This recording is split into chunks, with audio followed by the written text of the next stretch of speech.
السلام علیکم دوستو، ہر چیز قسمت سے نہیں ملا کرتی، کچھ چیزیں دعاؤں سے بھی ملا کرتی ہیں۔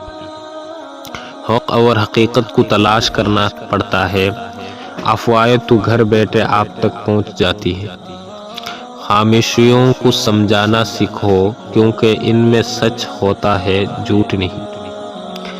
رشتے ایک دوسرے کا خیال کرنے کے لیے ہوتے ہیں، ایک دوسرے کا استعمال کرنے کے لیے نہیں۔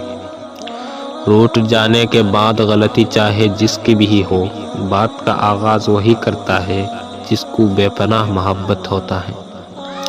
زندگی میں آپ کا حقیقی مقام وہی ہے جس کا اظہار لوگ آپ کی غیر موجودگی میں کرتے ہیں۔ سب کچھ پا لینے کا نام ہی تو محبت نہیں، محبت تو کسی سے دور رہ کر بھی کی جا سکتی ہے اور ساری عمر بھی کی جا سکتی ہے۔ السلام علیکم۔